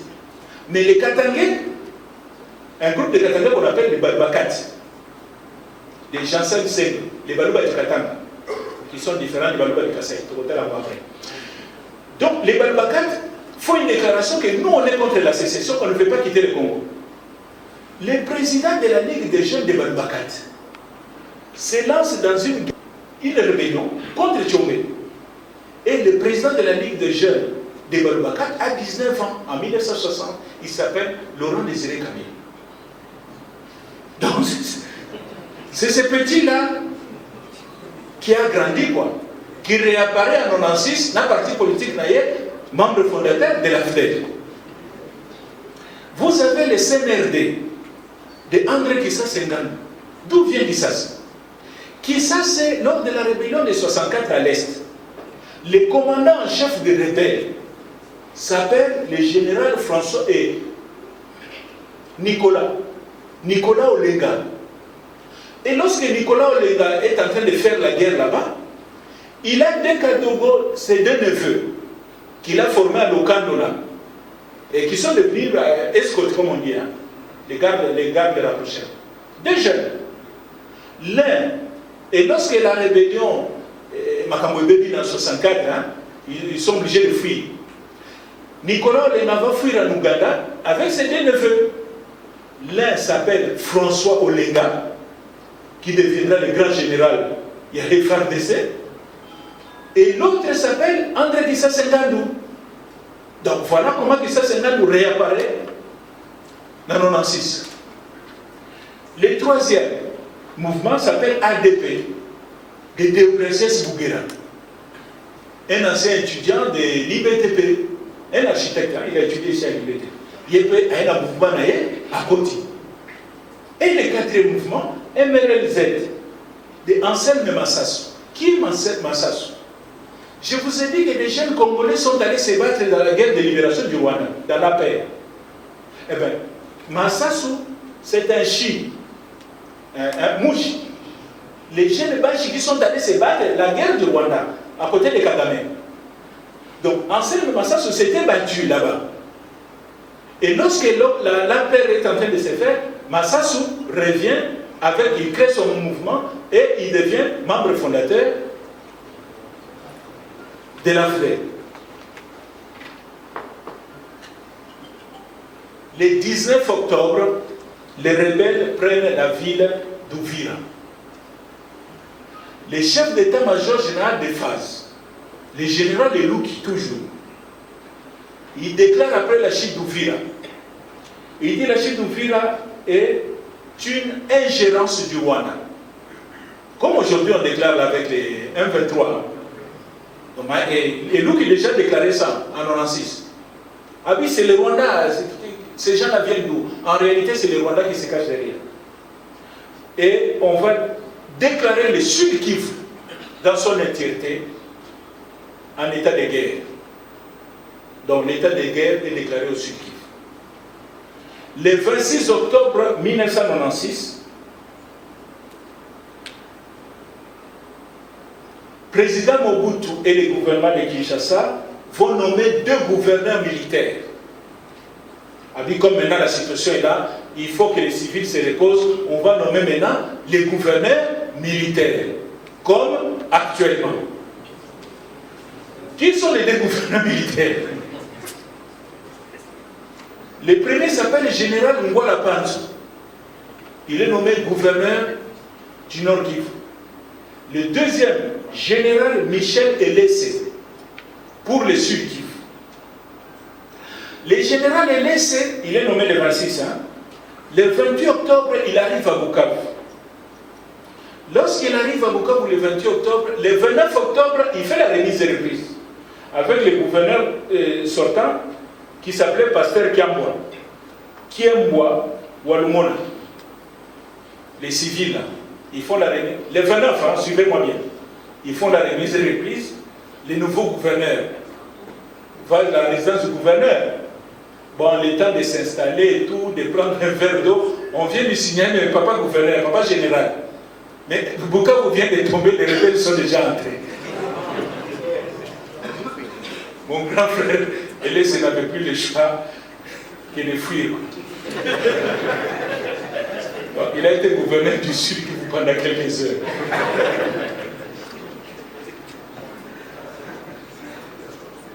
Donc, le même jour, le 29 là, le soir,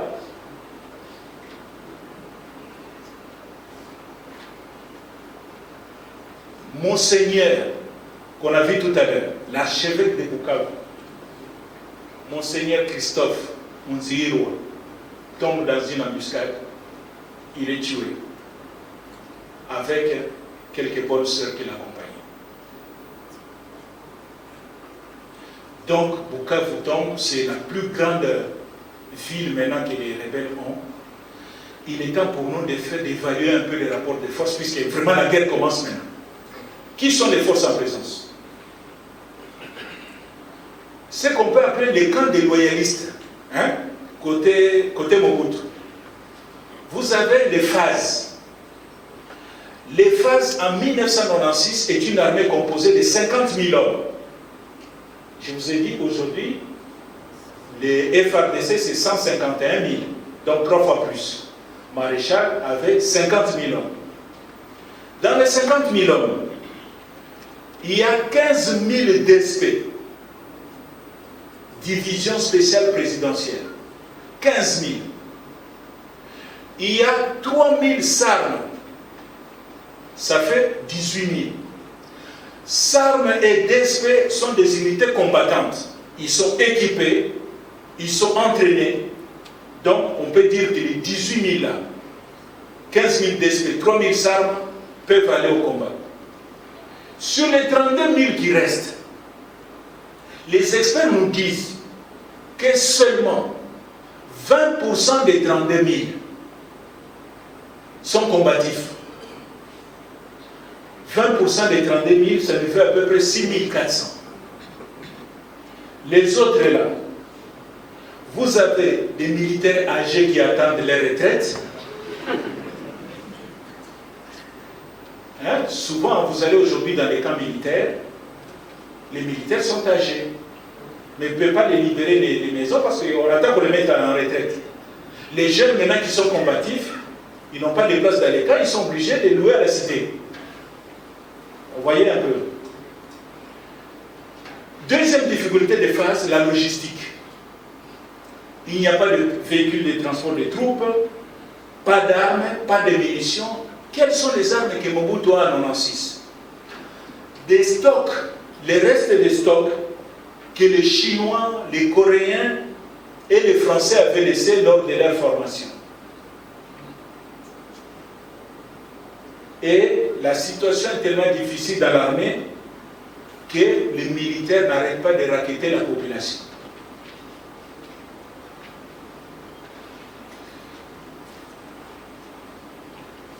Et un autre phénomène aussi, ce sont les rivalités internes aux phases entre la DSP et le reste de l'armée. Les autres militaires considèrent que les militaires de DSP sont plus chouchoutés que les restes, eux qui sont abandonnés. Il y aura un phénomène, lorsque la guerre va commencer, les autres militaires vont se dire Tokedoku fait la bango pona nini.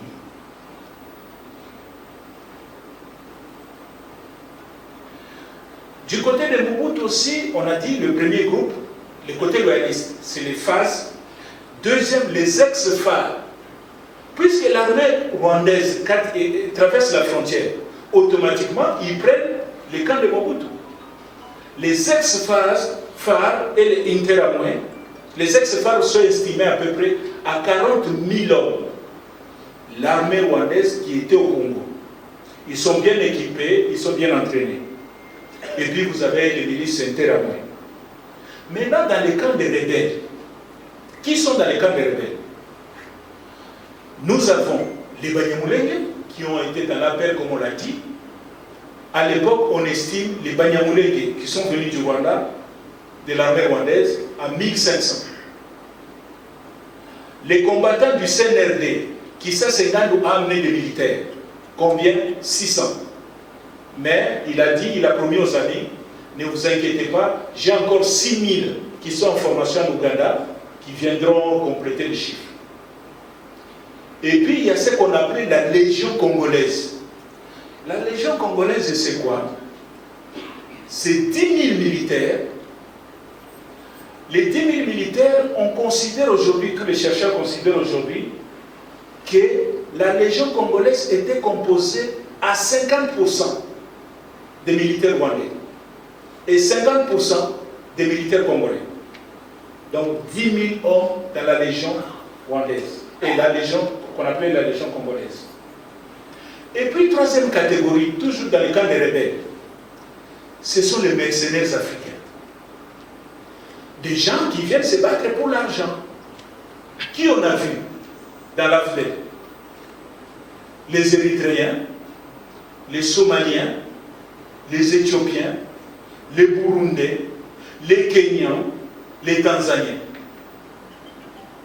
Et c'est comme ça que l'armée de l'AFDEL était appelée l'armée sans frontières.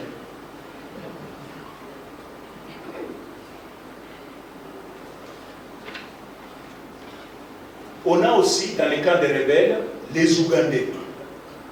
Mais lorsque la guerre commence aussi, les Ougandais ne bougent pas. Les Ougandais, Museveni, qui est toujours très très malin, va donner la logistique. Il va donner des camions, des véhicules blindés et des appareils de communication. C'est lorsque Goma tombe que les Ougandais vont entrer par Bunagana pour aller attaquer Lubero, Beni, monter jusqu'à vers l'Ituri là-bas. Quel est l'objectif de l'armée ougandaise? Nettoyer les bases arrières des ADF, Nalu et Elera. Donc ils sont plus évolués vers leurs propres frontières. Et dernière catégorie des troupes dans les camps des rebelles, c'est les gendarmes Katanga. Qui sont les gendarmes Katanga? Quand Tshombe fait sa sécession, il avait créé son armée parce que c'est un État. L'État s'appelait officiellement État indépendant du Katanga. Son armée s'appelait la gendarmerie katangaise. Il avait formé à peu près 12 000 militaires qui étaient encadrés par des mercenaires sud-africains, belges, français, Bob Denard, Jean Scram, Mike Ouara. Mais lorsque la sécession échoue, est anéantie à 63 par les casques bleus, à peu près 8 000 gendarmes katangais vont aller en Angola. Et en Angola, là-bas, les Angolais, les Portugais vont les prendre, ils vont aider la colonie à sécuriser les territoires. Ils sont restés longtemps là-bas. Et un ancien commissaire de police de Kolwezi, qui va fuir en 68, il y avait les tracasseries de Mantikala. On reviendra notre jour sur Mantikala. Mantikala qui a maltraité les Katangais. Un ancien commissaire de police aussi est allé se réfugier en Angola. Et là-bas, il va suivre une formation militaire, il deviendra un grand général sous le nom de Nathanaël Mbumba. Nathanaël Mbumba. Donc, et les commandants des gendarmes katangais, ils vont se battre en Angola, on verra ça un autre jour, et ils ont aidé, ils ont protégé Luanda contre l'agression zaïroise à l'époque. Mobutu a attaqué l'Angola, et ce sont les gendarmes katangais qui ont défendu le régime. Donc, lorsque maintenant les Angolais, Afdel, Mouzé, entrent dans la danse, il sait que les gendarmes katangais sont en Angola. Il les appelle au secours. Les Angolais hésitent. Ils disent, mais qu'est-ce que nous, on va aller faire dans cette guerre alors que le Rwanda est en train de faire une opération de police, nettoyer les camps des réfugiés. Mouzé va convaincre les Angolais que non, il ne s'agit pas seulement de nettoyer les frontières ici. Moi, je vais aller jusqu'à Kinshasa chercher l'autre. Comme les Angolais, les Dos Santos, ont toujours une dent contre le maréchal. Il dit, ok, si tu as l'intention d'arriver jusqu'à Kinshasa, nous on t'accompagne. La façon de t'accompagner, on t'envoie les gendarmes katangais. Et c'est comme ça que les gendarmes katangais vont atterrir à Bukavu, à Goma, et ils vont beaucoup contribuer dans la guerre de l'AFDEL, même si aujourd'hui les gens ont l'impression que la guerre de l'AFDEL, c'est les Rwandais, non. L'appui militaire de l'Angola a été déterminante dans cette guerre-là. Nous verrons ça un autre jour. Maintenant, la guerre commence, on va aller vite, la chute de vie. Il faut qu'on arrête maintenant. Le 31 octobre 1996, la ville de Goma tombe. Ah, ici, il est important d'expliquer un peu un différend qu'il va y avoir à la chute de Goma entre deux leaders congolais. Entre Kissa Sengadou et Laurent Désiré Kabila. Quel est le débat? Kissa se va voir Laurent Désiré Kabila et lui dit, écoute, camarade, je viens de me rendre compte d'une chose. Nos alliés ici, les Rwandais, les Ougandais, sont des voleurs. Il dit, comment ça? Oui, ce sont des voleurs. La population de Goma est au courant. Comment les militaires rwandais pillaient les véhicules? À Goma, ils prenaient les choses, ils traversaient avec la frontière. En Ituri, les Ougandais ont trouvé des lingots d'or à Kilomoto. Ils ont pris, qui ça s'est dit, mais vous, est-ce que vous allez... Non, butin de guerre. Il dit non, entre alliés, il n'y a pas de butin de guerre. Et il dit à Mouzé que non, c'est des voleurs. Mouzé dit oui, je sais. Je sais que c'est des voleurs. Oui, mais on ne peut pas aller avec des voleurs jusqu'à Kinshasa. Mouzé dit non. On a des contradictions. Dans la guerre révolutionnaire, on a 700 ans. Lorsque vous avez deux contradictions, vous devez les classer. Quelle est la contradiction principale et quelle est la contradiction secondaire? Et lorsque vous les avez classées, il faut s'attaquer d'abord à la contradiction principale. Lorsque vous aurez résolu cette contradiction principale, vous allez passer maintenant à la contradiction secondaire qui devient principale. Mobutu rappelle ça à Kisasi. Il dit, écoute, quelle est notre contradiction principale aujourd'hui? C'est le régime de Mobutu.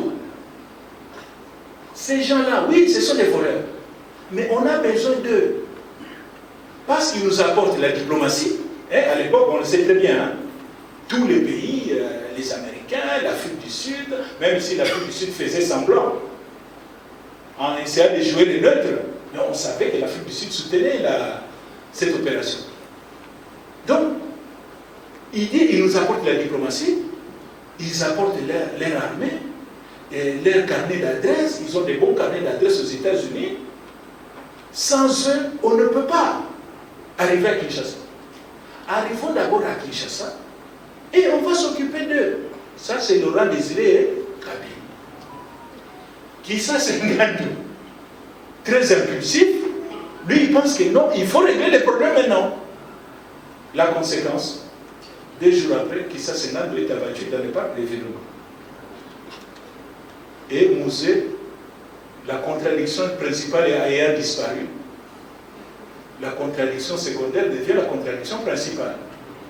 Arrivé à Kinshasa, il va demander aux Rwandais de partir. D'où les conflits, et on verra ça lorsque nous verrons la guerre du RCD-MLC. L'origine du conflit, en fait, Mouzé avait planifié tout ça. Peut-être comment s'y prendre, bon, on verra ça une autre fois. Mais voilà les problèmes qui se passent à Goma. Et c'est à Goma que l'option est levée maintenant d'aller jusqu'à Kinshasa. Et pour cela, il faut recruter. Mouzé va faire un meeting à Bukavu. Il demande aux jeunes de venir dans son armée. Il a besoin de 100 000 hommes pour arriver à Kinshasa. À la fin du meeting de Bukavu, déjà 500 jeunes se présentent. Il dit, Mouzé, nous on est prêts. Et ce sont les premiers militaires que Mouzé recrute. Et il va former. Les négociations vont commencer avec Kinshasa. Mais Kinshasa, c'est que Kinshasa ne comprenait pas. L'AFDEL gagnait du temps. Donc, on les appelle négociations, ils allaient discuter et tout. Parce que Mouzé a besoin seulement de 6 mois. Pourquoi 6 mois? C'est le temps nécessaire pour achever une bonne formation militaire. Kinshasa ne savait pas que Mouzé gagnait du temps, le temps que ses troupes sortent des centres de formation. Et quand il était prêt maintenant, Outeni Kandé, il n'est même pas venu au rendez-vous. Il dit, je suis prêt maintenant à me battre, donc il n'y a même pas à discuter. Et Mobutu est obligé de partir. Bon, on n'est pas encore là. Donc, meeting de Laurent Désiré Kabila, les villes tombent, Beni et Bunia tombent le 7 et le 8 décembre, Kindu le 3 mars, ainsi de suite, ainsi de suite. Les villes vont tomber, Mbujimaï, ainsi de suite. Et on arrive, disons, à Kenge. Kenge, la DSP, considère maintenant qu'on ne peut plus continuer à reculer. Ce qui va aussi ça, va se dire Awa. L'AFDEL est bloqué à Kenge. L'AFDEL a perdu beaucoup de militaires à Kenge. Qu'est-ce qu'il faut faire? Et on apprend que la DSP, et c'est vrai, la DSP tient, bon, ils sont décidés parce que la DSP décide de se battre, mais il y a un autre élément. La Mobutu fait appel aux troupes de Savimbi. L'UNITA vient aussi à Kenge, donc Kenge est verrouillé. Laurent Désiré Kabila va appeler son ami Dos Santos. Il dit, je suis bloqué à Kenge, si tu peux me donner un coup de pouce. Là, ce n'est plus les gendarmes katangais, c'est l'armée angolaise elle-même qui va venir. Les Angolais viennent déverrouiller Kenge et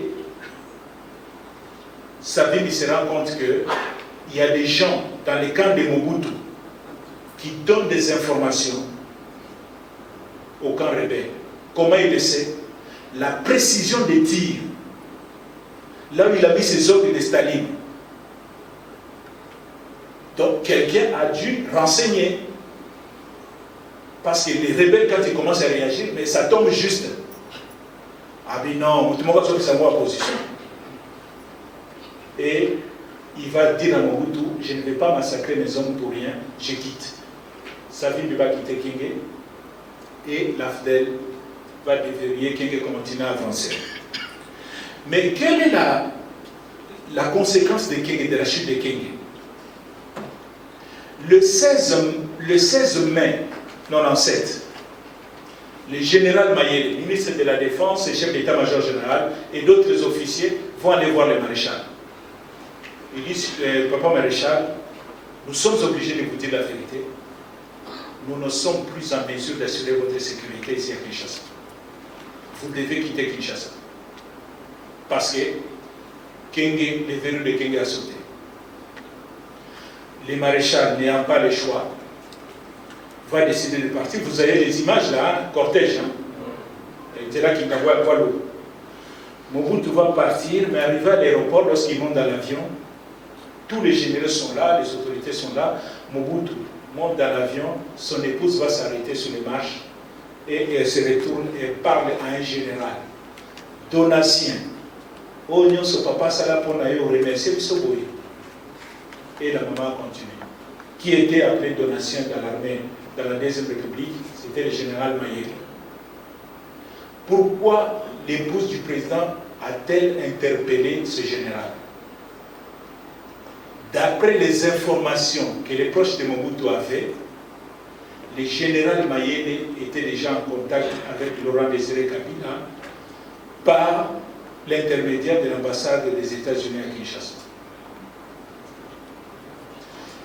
Ceux qui défendent le général Mayele disent, mais écoutez, la guerre était perdue. Pourquoi sacrifier des vies innocentes à Kinshasa en lançant une guerre dans la ville de Kinshasa? Donc ceux qui considèrent le général Mayele comme un héros, on dit qu'il a protégé les Kinois. Parce que s'il y avait la guerre dans la ville de Kinshasa, il allait y avoir des milliers de morts. Ceux qui considèrent le général Mayele comme un traître considèrent qu'il a trahi le maréchal en entrant en contact avec Mouzé.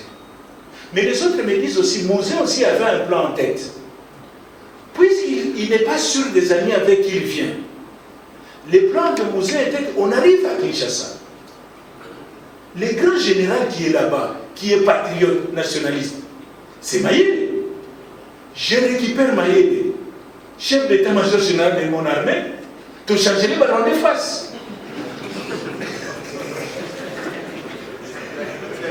Mais l'homme propose ce qui fait que le soir-là, le général Mayele apprend qu'il y a des désordres dans Kanchachi, comme il veut que tout se passe. Les Américains appelaient cette opération l'atterrissage en douceur. Comme Mayele souhaitait que tout se passe bien, il va cette nuit-là, la nuit du 16 au 17, au Kanchachi. Causerie morale. Et le militaire vient, il dit voilà, je suis passé dans d'autres camps, c'est la débandade, ici vous êtes disciplinés, c'est très bien, restez, attendez les messages des nouvelles autorités. Nous sommes des militaires, nous sommes au service de l'État, nous sommes au service de la République, de la DSP qui dit mon général, il faut que les Hollandais vont monter. Et un adjudant va venir derrière dans la confusion, tirer une balle dans la tête du général Mayele et le général Mayele s'est tué cette nuit. Et on dit que Kongolo Mobutu, Saddam Hussein, a tué le général Mayele, c'est faux.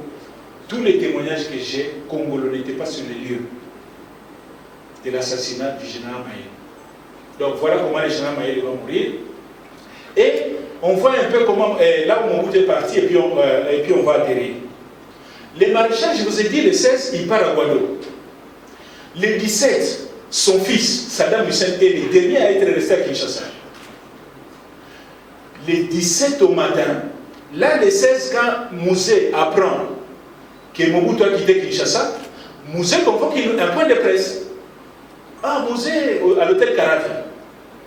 Les gens arrivent, point de presse, et puis Mosé prend la parole à la surprise de ses camarades, même de ses alliés. Mosé se préclame chef de l'État.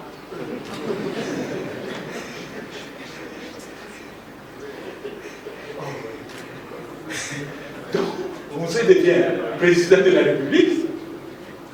Mobutu arrive à Guado. Saddam Hussein, son fils, récupère quelques membres de la famille qui étaient restés ici, entre autres la grande sœur de Mobutu, Maman Francesca, la femme du général Bolosi.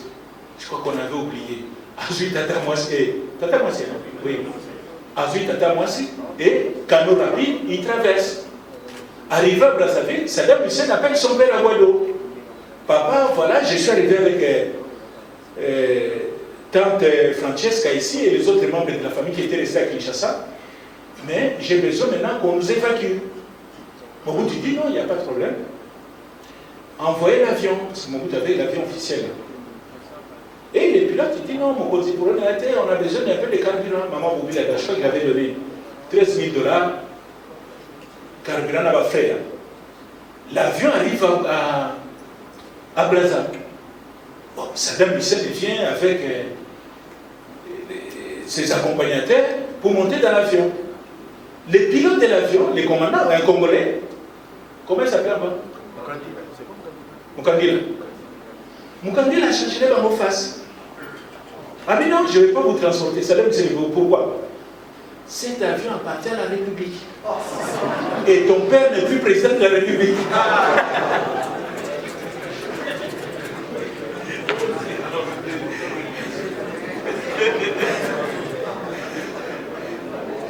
Je vous dis que les gens changent vite. Donc, Kongolo Mobutu, le capitaine Kongolo Mobutu est bloqué. Il appelle son père. Il dit, papa, on comprend le thème, quand il a changé, sauf à ça.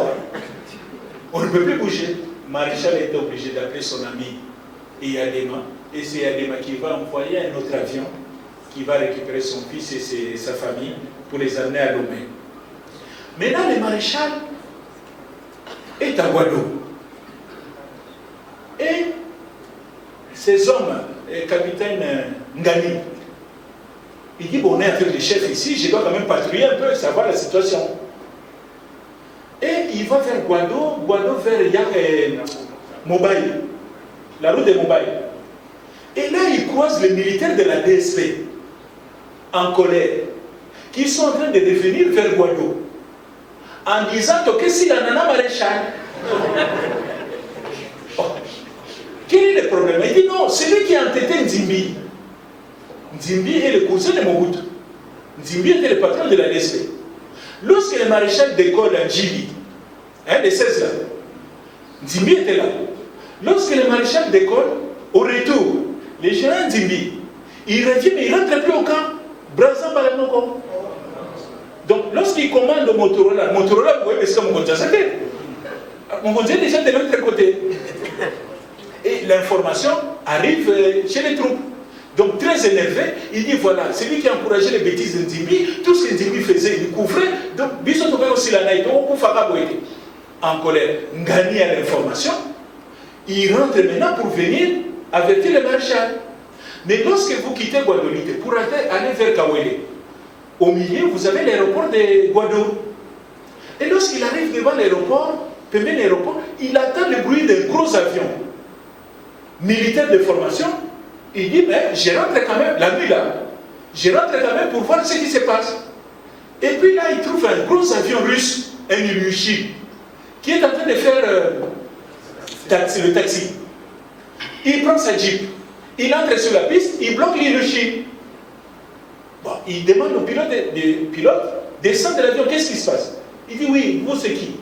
Il dit, non, nous on nous a envoyé, on est venu chercher le matériel de Savimbi. Savimbi, lors des négociations, les traités de paix et tout, on dit, on ne sait jamais quel est fait l'homme. Il faut dire à moi un stock à réserve. Donc il avait caché des armes à Guadeloupe. Lorsqu'il apprend maintenant que la situation se dégrade, Guadeloupe est tombé, il dit, je dois récupérer mon matériel. Il envoie l'avion. Donc l'avion est venu chercher le matériel. Il y a une unité, non, vous ne pouvez pas décoller. Les Russes ont dit, mais pourquoi? Il dit, non, non, non. J'ai le président de la République ici, vous êtes les seuls avions disponibles. Donc le chef ne peut pas rester ici sans avion. Comment, en cas de difficulté, comment je l'évacue? Ah oui, mais on est tellement sauté, bien,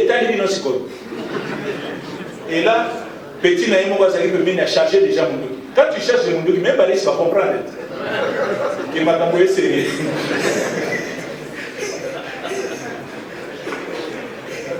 Mais comme il s'est parlé, les Russes parlaient anglais, Ngani parlait français, ils ne se comprenaient pas très bien. Hein? Makelele a mon dos qui quand même.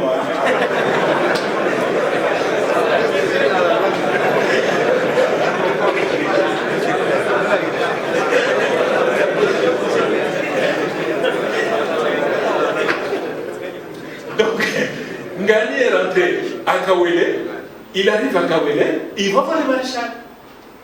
Il dit, monsieur le président, la situation est difficile. Il dit quoi? La DSP est en train de venir vous tuer. Bon, il dit, mais moi je suis un militaire, je ne bouge pas. S'ils veulent me tuer, qu'ils viennent ici, on va se battre. Ah oui, papa maréchal, c'est pour ça général. Ou bien que général, Botobunda, il faut Mandouki. Tout ça, Mandouki était. Ah oui, bon, stock qui a Mandef. Il appelait sa vie Mandef. Ah oui, bon, Mindou qui a Mandef. Ah, gagné. Tellement copé comme qui partout. Le maréchal a oublié qu'une partie à stock qui a Mandef, Bateka qui a déjà na Togo.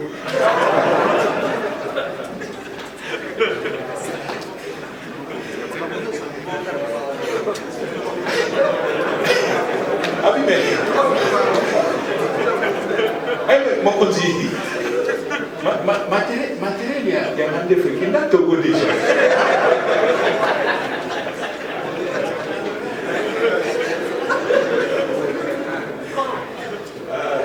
Ça va au salade. Donc, Ngani et Motogo vont convaincre le colonel Motogo, le chef de la garde. Ils vont convaincre le maréchal qu'il faut partir. Maintenant, il y a un problème, c'est Maman Bobila Dawa. Maman Bobila Dawa commence à pleurer, elle ne veut pas partir. Oh. Ça, c'est le témoignage qu'on reçoit. Hein? Motogo lobi maman. Moussala Nangaï. Au bas de la continent famille. Soko lingina manqué au esprit. La symbole en tout. Et la maman va monter le véhicule. Et Nakata Loyengewana, la maman était distraite, sac à main. Donc on va rapprocher la l'équine à sac à main.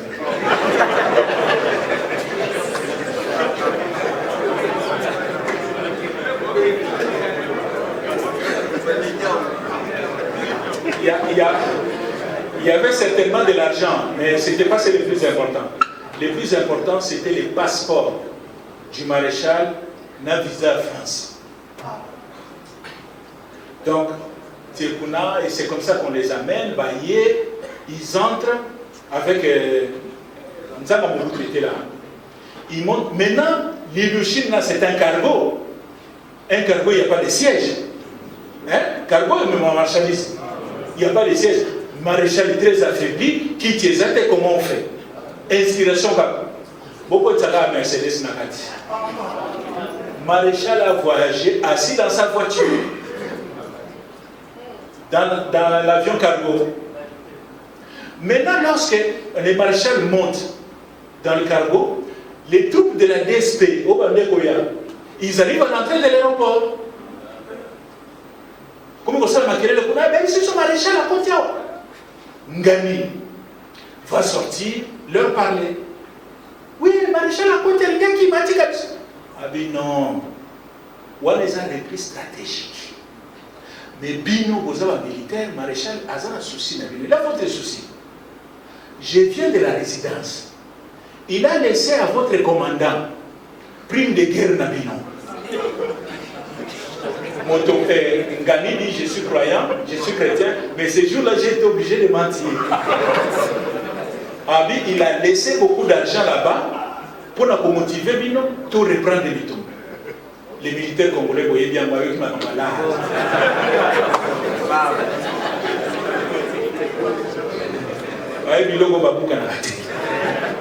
Ils vont tous entrer dans les jeeps, aller vers Kaoué.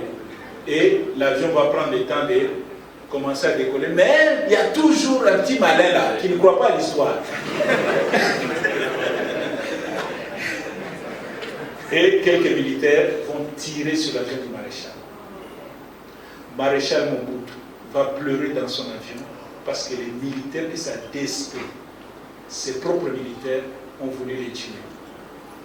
C'est ainsi que le maréchal va quitter dans la nuit du 17 au 18 le Congo et il va aller à Lomé. Arrivé à Lomé, et là il trouve Mbanda, et puis vous savez comment cette histoire-là se passe. Brusquement, l'agenda de son ancien petit à confiance et collègue, et Yadema, l'agenda devient trop chargé. Et Yadema, son atteint au maréchal. Maréchal comprend que c'est la fin. La France ne veut plus de lui. L'excuse c'est, visant en cours, rapprocher parce qu'il a tambouré dans sa caméra. Parce qu'il devait aller pour un contrôle médical. Les autres pays ne veulent plus de lui. Le seul ami qui a accepté, c'est le roi du Maroc. Il dit non, c'est un ami, je connais depuis longtemps. Va quitter Lomé pour aller à Rabat. Et au mois de septembre, quelle date? Septembre. Le 7 septembre 1997, la nouvelle nous arrive. Joseph Désiré Mobutu. Il est devenu le maréchal Mobutu Sese Seko. L'homme qui a fait trembler l'Afrique centrale, l'homme qui a fait respecter le Congo, n'est plus Atikibiso, histoire de Silakate et Sili. Merci beaucoup. Info 243 au cœur de l'actualité.